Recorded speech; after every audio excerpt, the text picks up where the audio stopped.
Assalamualaikum warahmatullahi wabarakatuh. Pada video ini saya akan menjelaskan tata cara pelaksanaan ibadah haji.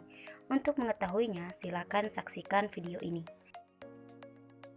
Sebelum kita membahas bagaimana tata cara pelaksanaan ibadah haji, terlebih dahulu kita harus mengetahui pengertian dari haji tersebut.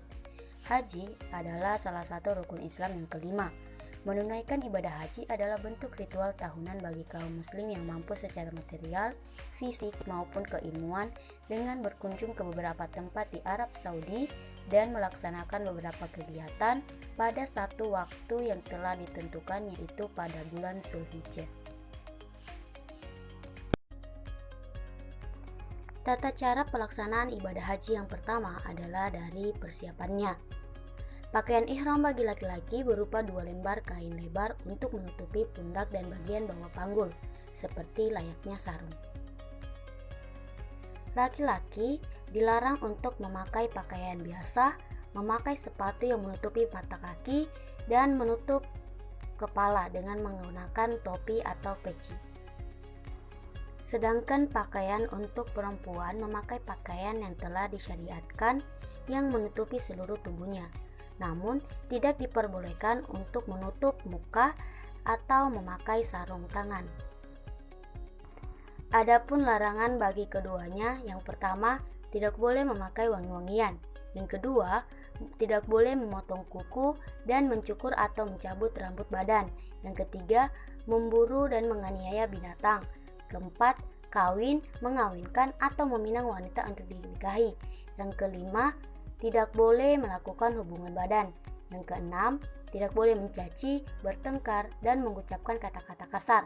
Dan yang terakhir, tidak boleh memotong pepohonan yang berada di daerah pelaksanaan ibadah haji. Tata cara pelaksanaan haji yang kedua yaitu melakukan ihram dari miqat yang telah ditentukan. Ihram dapat dimulai sejak awal bulan Syawal dengan melakukan mandi sunnah, berwudu, memakai pakaian ihram, dan berniat haji dengan mengucapkan labbaik Allahumma hajjan, yang artinya aku datang memenuhi panggilanmu ya Allah untuk berhaji. Kemudian berangkat menuju Arafah dengan membaca talbiyah untuk menyatakan niat, yaitu labbaik Allahumma labbaik, labbaik la syarika laka labbaik, innal hamda wa ni'mata laka wal mulk la syarika lah. Yang artinya, aku datang ya Allah, aku datang memenuhi panggilanmu. Aku datang, tiada sekutu bagimu. Aku datang, sesungguhnya segala pujian, segala kenikmatan, dan seluruh kerajaan adalah milik Engkau. Tiada sekutu bagimu. Pelaksanaan haji yang ketiga yaitu wukuf di Arafah. Dilaksanakan pada tanggal 5 Zulhijjah. Waktunya dimulai setelah matahari tergelincir sampai terbit fajar pada hari nahar atau hari penyembelihan kurban, tanggal 10 Zulhijjah. Saat wukuf, ada beberapa hal yang harus dilakukan, yaitu sholat jamak takdim dan qasar zuhur ashar, berdoa, berzikir bersama, membaca Al-Quran, sholat jamak takdim, dan syakar maghrib isya. Selanjutnya yaitu mabit di Musdalifah, Mekah. Waktunya sesaat setelah tengah malam sampai sebelum terbit fajar. Di sini mengambil batu kerikil sejumlah 49 butir atau 70 butir untuk melempar jumroh di Mina dan melakukan sholat subuh di awal waktu, dilanjutkan dengan berangkat menuju Mina. Kemudian berhenti sebentar di Masyiral Haram atau monumen suci atau Musdalifah untuk berzikir kepada Allah Subhanahu wa taala dan mengerjakan sholat subuh ketika fajar telah menyingsing. Yang kelima adalah melontar jumroh Aqobah, dilakukan di Bukit Aqobah pada tanggal 10 Zulhijjah dengan 7 butir kerikil, kemudian menyembelih hewan kurban. Selanjutnya yaitu tahalul. Tahalul adalah berlepas diri dari ihram haji setelah selesai mengerjakan amalan-amalan haji. Tahalul awal dilakukan setelah selesai melontar jumroh Aqobah dengan cara mencukur atau memotong rambut sekurang-kurangnya 3 helai selama ihram, kecuali melakukan hubungan badan.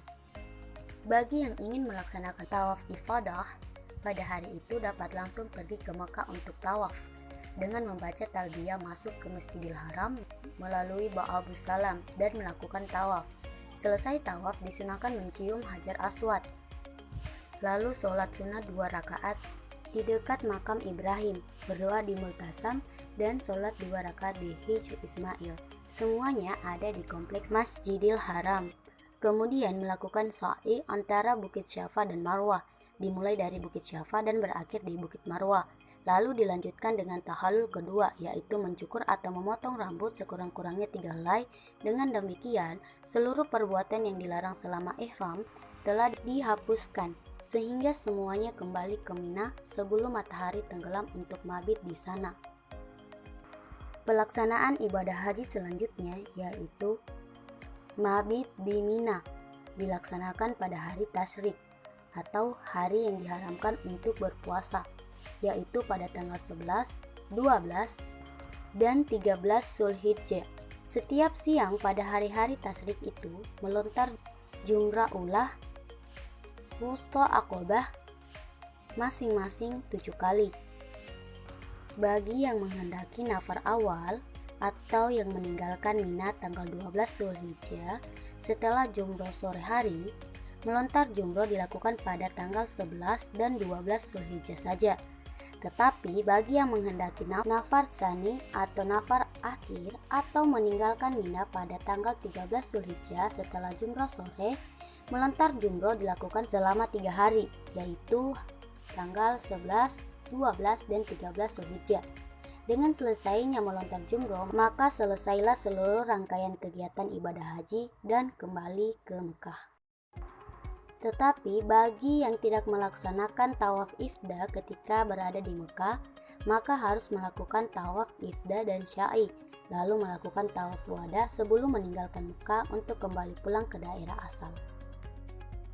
Itulah tadi penjelasan mengenai tata cara pelaksanaan ibadah haji. Semoga bermanfaat atas apa yang telah saya paparkan. Kurang dan lebihnya mohon dimaafkan. Assalamualaikum warahmatullahi wabarakatuh.